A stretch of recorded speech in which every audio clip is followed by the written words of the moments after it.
I stood in our dimly lit kitchen, staring at the credit card statement, my heart pounding like a war drum. $32,000 in charges, hotels, designer bags, dinners I never ate. My wife, Lena, hadn't touched me in months, yet her hands seemed plenty busy elsewhere. We'd been married 7 years, our love once a wildfire that warmed every corner of our lives. I'd built a tech startup from nothing, and Lena, a graphic designer, stood by me through the sleepless nights and ramen dinners. But success changed us. My long hours coding became her late nights working at the studio. At first, I chalked it up to stress. Our bed grew cold, her kisses perfunctory, like checking a box. "I'm just tired," she'd say, her eyes darting to her phone. Its screen glowing with notifications she'd swipe away too quickly. The red flags piled up like unpaid bills. She started locking her phone, claiming it was for client privacy. She'd disappear for hours, returning with vague excuses. Team meetings, art gallery openings, a friend's crisis. Her perfume, once a soft lavender, now carried a musky edge, unfamiliar, like it belonged to someone else. I'd lie awake, her side of the bed empty, wondering if I was paranoid or just blind. Suspicion gnawed at me, but I didn't want to believe it. I loved her. The way she'd hum off-key while cooking. How her laugh could unravel my worst days. So I ignored the signs, until the credit card statement landed in my inbox. A boutique hotel in Napa, $1,200 for a weekend I spent alone at home. A jewelry store, $4,500 for a bracelet I'd never seen her wear. My stomach churned. I cross-checked her calendar. Work trip for that Napa weekend. No client, no project, just lies. I spent days digging, my heart splintering with each clue. Bank alerts showed cash withdrawals I couldn't trace. A friend mentioned seeing Lena at a rooftop bar, laughing with a man whose hand rested too comfortably on her waist.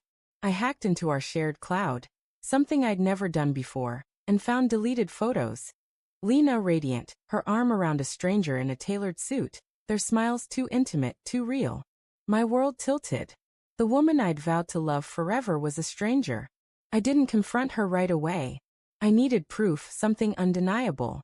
I hired a private investigator, a quiet man with tired eyes who delivered a folder of photos a week later.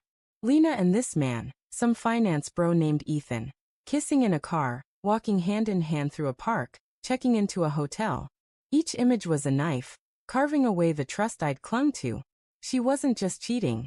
She was living a double life, funded by my sweat and sacrifice. The confrontation came on a rainy Tuesday. Lena was in the living room, scrolling her phone, her face lit by its glow.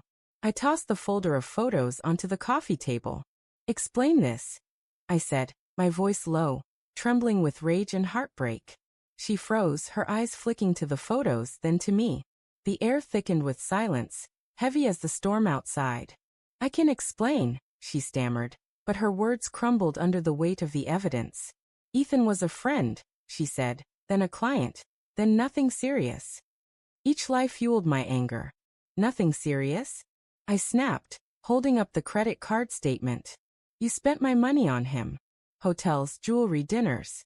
You haven't touched me in months, Lena, but you had no problem touching my bank account." Her face twisted, guilt, then defiance. "You were never here," she shouted. "Always working, always coding. I was lonely." Her words stung, but they didn't justify the betrayal.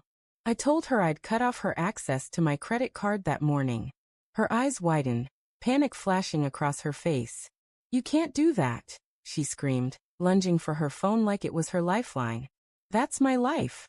"Your life," I said, my voice breaking.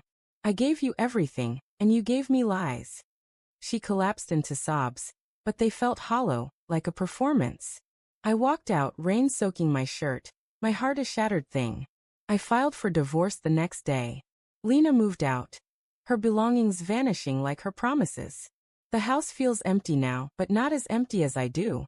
I loved her fiercely, blindly, and she burned it all to ash. Sometimes, late at night, I wonder if I could have fought harder for us. But then I remember her hand in his, and I know, some betrayals cut too deep to heal. The worst part? I still miss her hum, off-key and all, echoing in a home that's no longer ours.